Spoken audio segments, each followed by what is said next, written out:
ځوانانو تنظیم ټرایبل یو ډیولپمنٹ سوسایټي له طرف نه د ژوند مختلف شعبو کې په غوره کارکردګۍ ښودلو باندې یو شمېر کسانو ته ایوارډز ورکړل شوي دي چې پای کې د خیبر نیوز 2 تکړه ریپورټران ګلحیان باجوړی او فخر عالم مومند هم شامل دي. د پیښور ارکایوز لایبرری هال کې د ټرایبل یوث ډیولپمنٹ سوسایټي د انتظام لاندې لومبه عبدالکریم میسود ایوارډ دستوره ترسره شوه په کوم کې چې د قبایلي ضلعو دپاره د وزیر اعلی فوکل پرسن او د صوبایي اسمبلی غړي غازي غزن جمال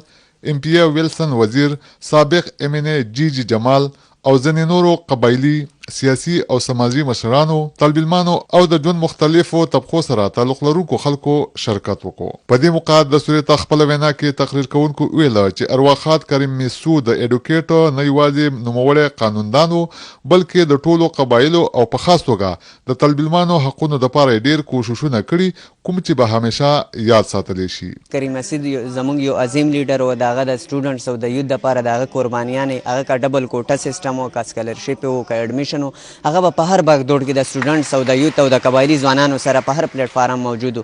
نو نن چونکې زموږ په مینس کې کریم میسود صاحب نشته نو د کریم میسود هغه خدمات په اعتراف په تور باندې موږ دغه نوم چې کم دی ایوارډ سرمنی دغه په نوم باندې انعقاد وکړو. د سوري ته راغلي مشرانو ویل چې اوس قبایلی سیمې د خیبر پښتونخوا برخه جوړه شوې او دا قسمه غونډې او پروګرامونه هلته هم کول پکار دي. کوم قبایلی اضلاع باندې کوم لیبل کېدلی د شتګردي نو موږ یو چیرې دغه پروګرامونه په کار الته رین شي، الته حلونه جوړ شي، الته